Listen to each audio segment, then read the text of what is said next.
The North American indigenous nations and tribes played a key role in the United States founding history, while many indigenous cultures took a significant part during the period of colonization of the Wild West. Few can claim to play as an important part as the Apache Indians. The Apache Indians were rabid warriors who refused to give up their land, despite the mounting odds against them.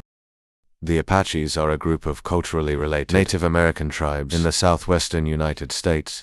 They are distant relatives of the Navajo, with whom they share the Ababecan languages, spoken throughout the western United States.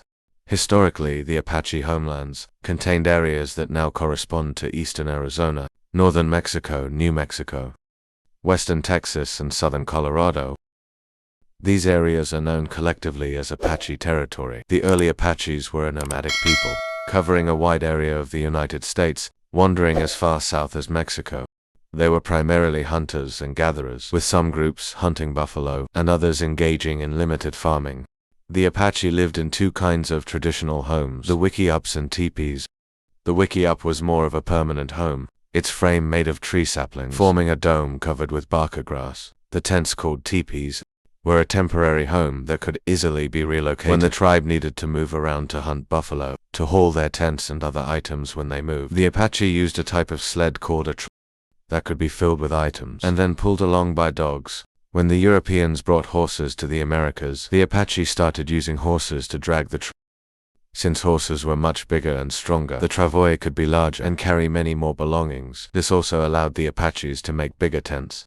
Traditionally, the warriors did not wear feathered warfare headdresses. Although the Plains Apaches adopted their headdresses from their friends, most Apache tribes wore leather or cloth Apache people used to wear wooden masks and special headdresses for religious ceremonies. The face paint would depend on the sort of ceremony, and they would differ if they were going into battle.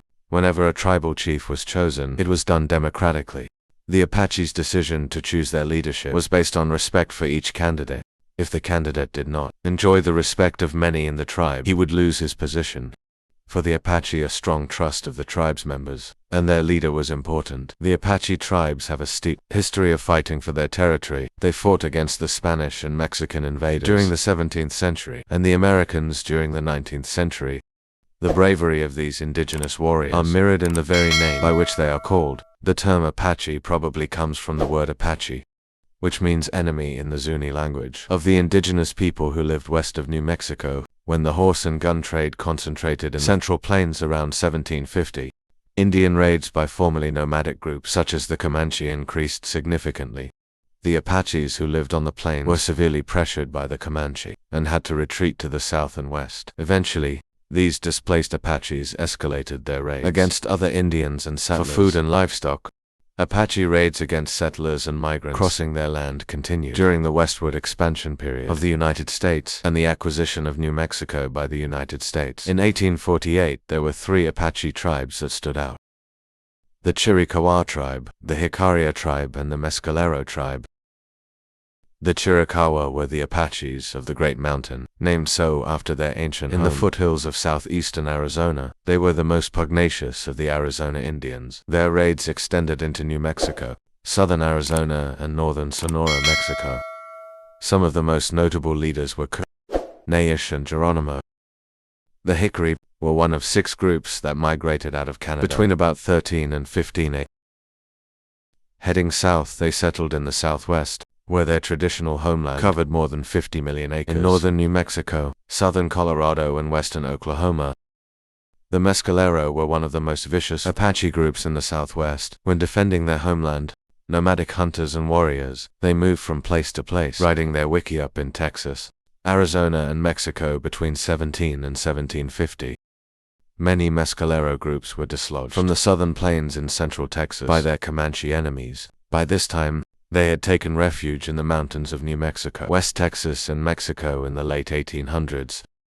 The Apache fought multiple battles against the United States government. They were trying to fight back against the aggression and conquest of their lands. Several great Apache leaders came into being, such as Cochise and Geronimo. They fought with ferocity for decades, but ultimately had to surrender and were forced to set up reservations. In 1849, gold was discovered in San Francisco, leading to the California Gold Rush.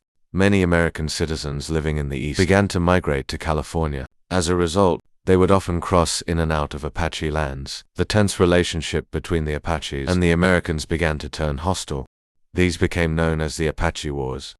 When the American Civil War broke out between 1861 and 1865, the westward migration flow was curtailed. However, the Apaches continued to defend their land. They did not choose a side and fought against the Union and Confederate Army because they believed they were encroaching on their land. After the war, the United States breached several treaties they had with the Apaches and continued to drive them off their land. This heralded the beginning of many years of clashes between the United States military forces and the southwestern native peoples. The root causes of the conflict included unwillingness to live on the Indian reservations created by the U.S. government. They were also related to the expansion of gold, silver, and coal mining operations in the Apache territories. The last of the Apache Wars ended in 1886 with the surrender of Apache chief Geronimo and his few remaining followers. The Chiricahua tribe was evicted from the west and held as prisoners of war for 27 years in Florida, Alabama, and Fort Sill, Oklahoma in 1913.